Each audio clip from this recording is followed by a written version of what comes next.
Welcome back, everyone, on the journey to transform culture. I'm Steve, and I'll be your guide. Well, I hope everyone's having a fantastic week. I know we're well underway into fall, so bring on the rain.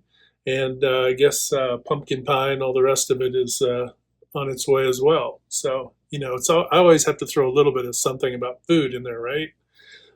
All right. Nothing like a good feast to celebrate the year. All right. Well, today, folks, what we're going to talk about is customers, right? Who are your customers? Now, this might sound very remedial. Who are our customers? Sure, there are people who use our products, and those products, think about the vast number of products that we have in culture. I mean, we literally just have millions and millions of products, things being made all the time. Services. I mean, oftentimes you go to the store, there's a product and a service. You go to the gas station, similarly.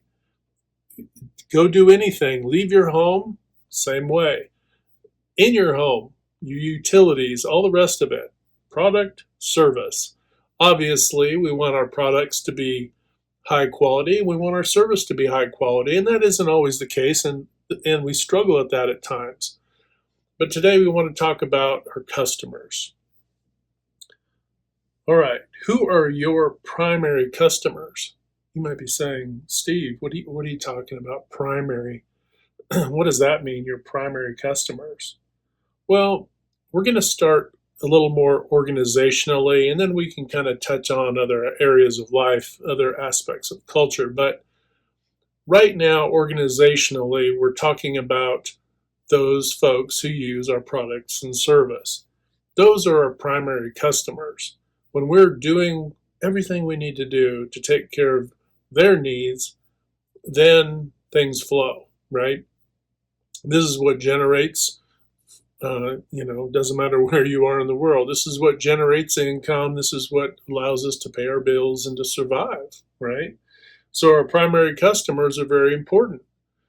Organizationally, we put it in that context. And so, not too cosmic, we get that. That makes sense. Well, then, who are your secondary customers? Well, now you're saying, Steve, what are you talking about, secondary customers?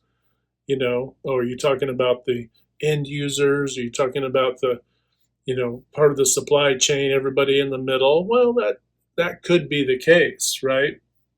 Those also could be secondary customers. But we're going to get more into the specifics of the primary and secondary. So let's get started with that. First of all, look at the C's on the screen. First of all, we have the C in the middle. That is your primary customer.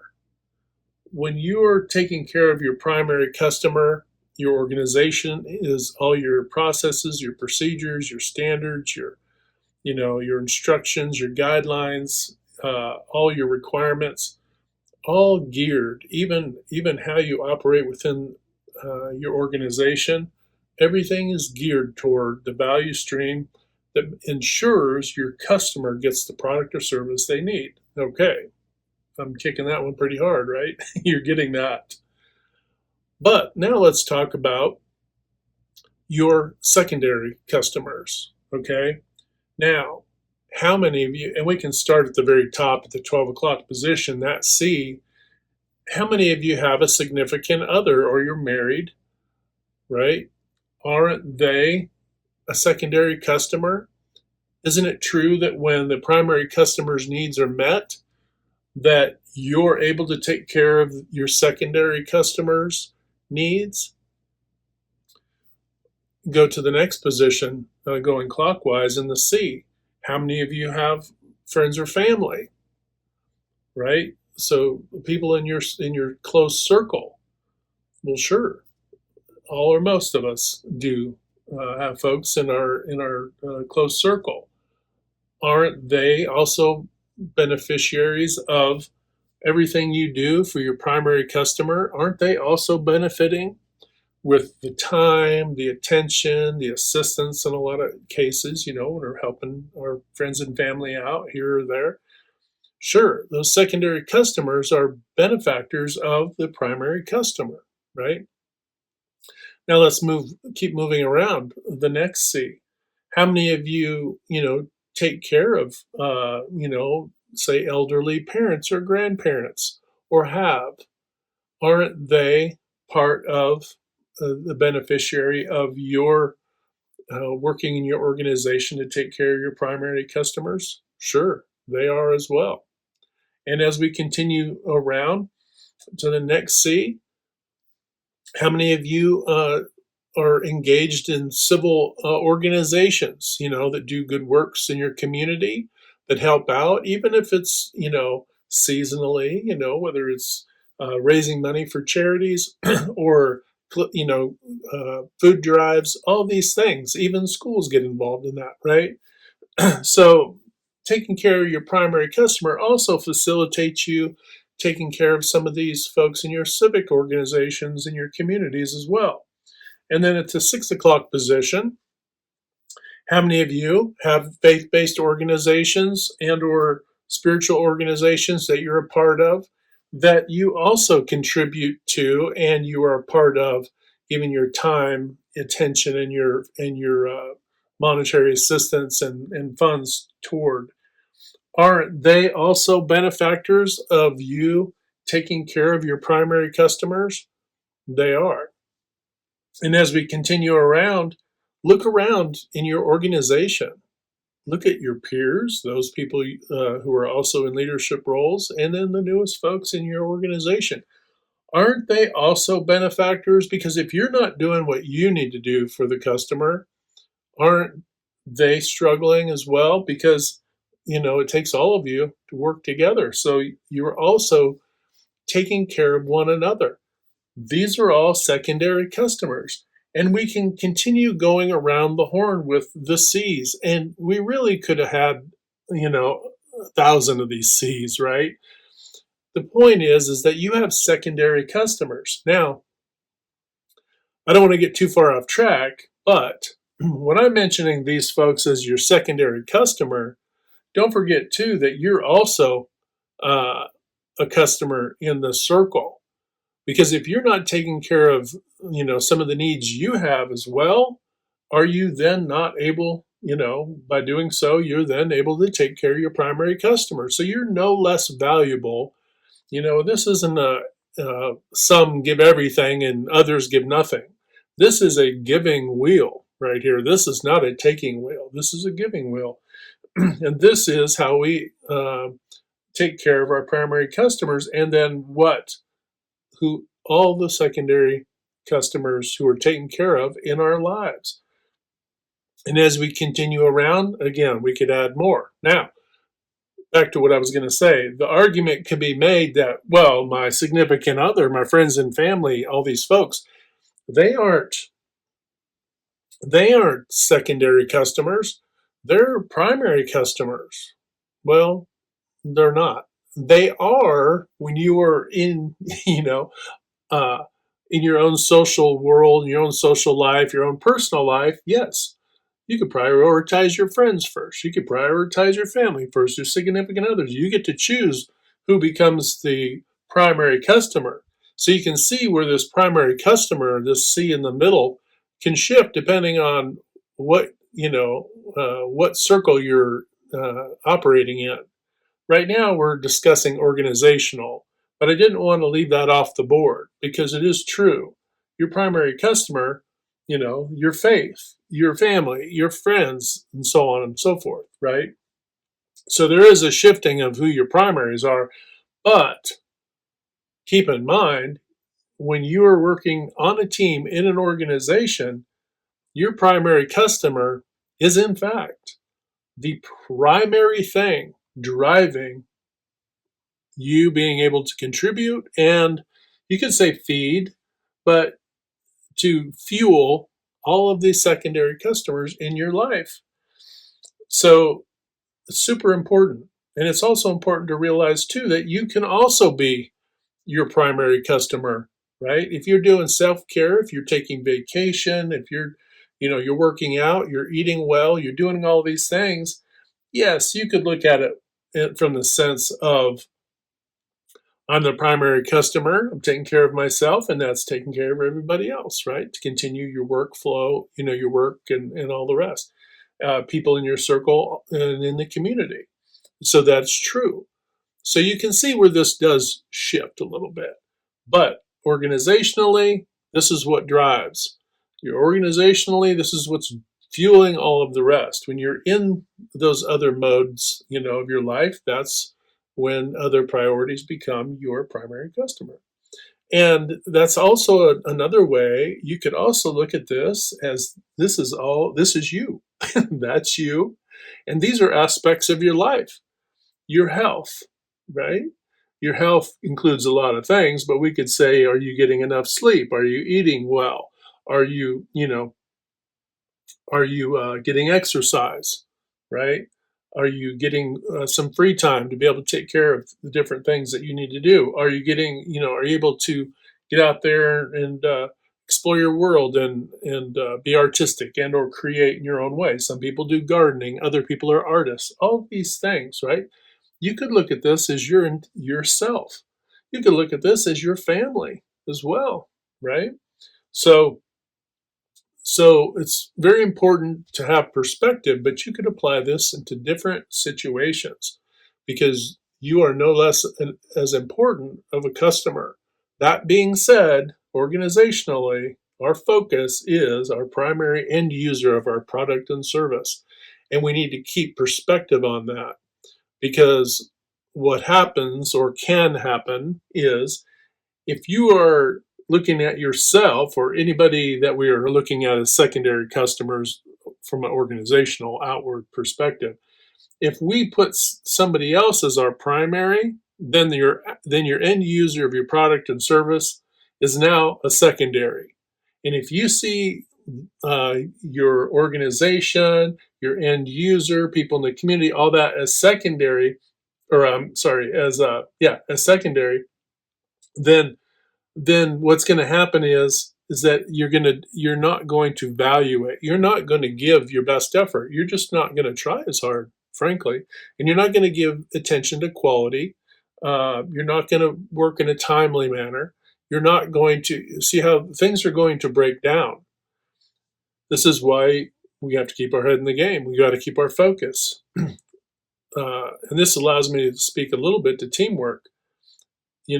Teams, oftentimes people growing up will play in sports when they're in their youth, into high school, into college, and so on, and maybe recreationally, and then some professionally. And so there's a stream of the population that has experience playing on teams. And I mean organized teams. I don't just mean run around in circles, kind of, as we were when we were like 5 and 6, okay? But organized teams. When you play on organized teams, you sacrifice for one another. You are peers, you're helping each other. There's a lockstep sort of approach. There is a cooperation involved. And if you're in a cooperative manner with your team, then you can, achieve your goal. Your goal in this case was to win the game or the match or whatever the case may be. In this case, it's to take care of your customer. But now, and that's translatable to those folks who have experience on teams, but not everyone has an experience on teams. A big fallacy that a lot of leaders make is to, who have experience sports and being on teams in their developing years, is to assume that everybody in an organization has that same perspective. And then they project that onto the entire team when it's quite possible that half or 2/3 of your entire team, your workforce, or your team at large, has no experience being on a team. They've worked with other people, but they didn't imbibe that necessarily as a team. There are some organizations that do follow that cadence or that manner, and when they do that, great, that's fantastic. But if it's not a repeatable, if it's not an approach, if it's not kind of a philosophical approach of the organization, then it could be lost in the sauce, right? It could just be lost as a, well, yeah, we buckled down to knock this one project out, but it was over. But over time, if you do that enough and you band together and you kind of go through the trials of being on a team and the challenges, then you become a better team. But people aren't walking into organizations with a full perspective of what it means to be coachable or what performance relative to coachability is. If they're coming to you with a skill or a history, right? The difficulty is that some folks establish their skills based on experience, right? And that's fine. But that doesn't make them a cooperative team member. It just does not, period. So, this is why it's important that we all understand that our primary end user, the customer, is our focus when we're in organizations. And it's no different when you're not in your organization and you prioritize your primary customer there as well. Okay, so moving on, what are we saying? Well, we're saying that, and I address this in the book, is that to be a part of a great reset in your organization, especially one where you maybe are fragmented, you don't have folks aren't all cooperating, and they're not necessarily negative, but they're not performing in a team-like manner. It's going to take time to build that approach up. But what we want to do is we want to be better at what? Serving our primary customer. And then in doing so, we service and take care of our secondary customers. And what wouldn't you do for your customer? What wouldn't you do for your significant other, your children, your friends, your community, your church, your civic organizations, right? What wouldn't you do for your primary customer to be able to take care of them to the best of your ability? This is why in organizations, we kind of have to hit a reset. We have to wake up, right? Wake up from the dream and realize that to hit the reset, we got to improve our cadence, right? The pace of how we work and what we do. We can produce. You don't have to sprint to produce more. What you have to do is cut out the wasteful activities. If I'm walking, I always stressed moments, not minutes. If my team the night before, let's say it's football, beat my buddy's team, my buddy at work, badly, I don't need to spend 10 minutes, over by the water cooler, and I'm using that figuratively, obviously, going on and on about it. It could be a few moments. Hey, too bad for your team, whatever. As you're passing by, you don't need to spend minutes. You can spend moments. A lot of times, our cadence isn't necessarily us going faster. It's cutting out the wasted effort and time wasters, right? If somebody wants to carry on for a long time, same way, you cut that short. And in doing so, guess what? You just gain back some of your cadence. I always said, we don't all need to run 100 yards to score a touchdown. We all need to take one more step, in our cadence to improve our pace. And that won't break us. We can do that. We're all capable of doing that. We don't need to spend 15 minutes in the morning watering plants and doing all these silly things. And I say silly because your customer could care less about your plants. All right. Does it mean we don't take care of our work area? No, it doesn't. It means we do take care of that, but we got to prioritize our efforts. Next, our attentiveness. Part of that is our attentiveness. If we're attentive to monitoring our time and how we work, then guess what? Cadence is easy. You would be amazed. You would get about another 10% of productivity out of everyone's day if you just focus a little more on cadence and attentiveness. Not only that, but your quality of work as well. And your level of waste would drop, and you would be actually quite amazed to see how that changes. Because a lot of times we aren't thinking consciously about it, and folks aren't planning. They're not planning their next day, their next week, or much else beyond that, without some somebody asking for a plan. Hey, send me a plan, right? No, you should really be planning. You should have tomorrow planned out, 60% of your day planned out before you've left work. How do you cooperate? This is another way we help the customer, right? Our end customers, which then serves our primary customers, which then serves our secondary customers. How do you cooperate? If you're non-cooperative with your fellow team members, then what are you doing? You're not being attentive. Your cadence is slowing, and not only that, but you're slowing down the cadence of others, and you're hurting your primary customers. And when you're doing that, you're hurting your significant other, you're hurting your family, your circle, your community, and onward, right? Cooperation isn't just, well, you know, I'm going to play ball this time, and I'm going to acquiesce because I got to be on a team, and I got to.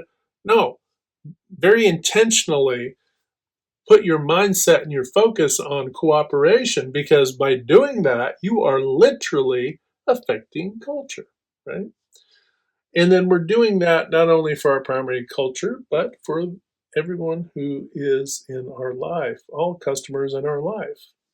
Which brings me now to the triangle of trust. I'm going to do a separate video on this, but I just want to briefly touch upon it. This is the team at large. Over here, you have leadership and ownership on the right side, bottom triangle. And at the top, your customer. Triangle of trust. We have to keep it in equilibrium, right? If you're a leader or an owner, you have got to make sure you've got resources, that your ears are wide open, that your chair is on a swivel that goes 360 degrees, and that your attentiveness is supremely high to making sure the team has everything they need, every resource. And if they say X, Y, or Z, you better be right on it to make sure that they are a resource to get the customer taken care of. That being said, we touched about some of these other aspects that the team can imbibe with being cooperative, communicating to your leaders and owners, and to basically be a team, right? Part of that cooperation is working together, not working against one another. A team that works against its leaders and owners is not helping the customer. Owners and leaders who are not cooperating and working with the team, right? If they're not communicating well and they're not doing all the necessary things to make sure they're resourced and that they're heard, and that some of the issues and constraints that they're running into aren't supported, then those leaders and those owners are hurting the customer, okay? So just wanted to touch upon that briefly. But now, just to throw this, aside from organization, now imagine you're the customer. Previously when I said in culture, right? Aside from your organizational approach, in your personal approach, right? If you are the customer, right? Who is supporting your efforts? Or who's not supporting your efforts? Are they part of the team? Are they, are they in your circle? Is your circle supporting your efforts, and vice versa? And when this large C is the small c of your secondary customers, how is that cooperation working? How is that teamwork working out? So just wanted to touch upon that. It's super important that we're wise, that we have equilibrium, that we keep everything in balance, and that we don't short our primary customer, because when we're shorting our primary customer, we're hurting all the customers in our life, and we don't want to do that. That's not how culture transforms, and we can't be thinking 10 or 20 years down the line. We must be thinking, where is our culture going to be 1,000 years from now? And we have to start now by cooperating, being better team members, and contributing the best to the best of our ability. And with that, just want to encourage everybody to push that good domino 3 to 5 times a day, to uplift, motivate, inspire, and encourage. Sometimes it's just listening to other folks too.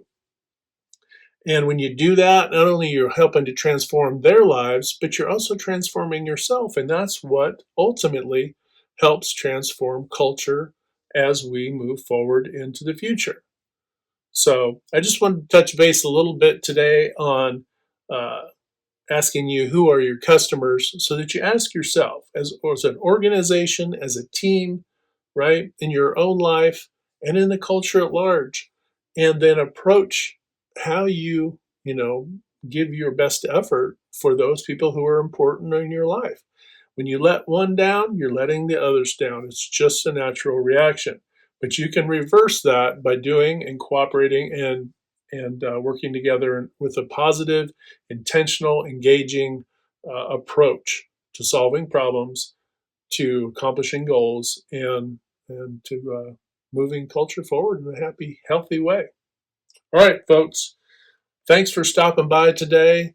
Hope you have a fantastic day. Enjoy the fall and be careful out there raking leaves. All right, we'll talk to you later.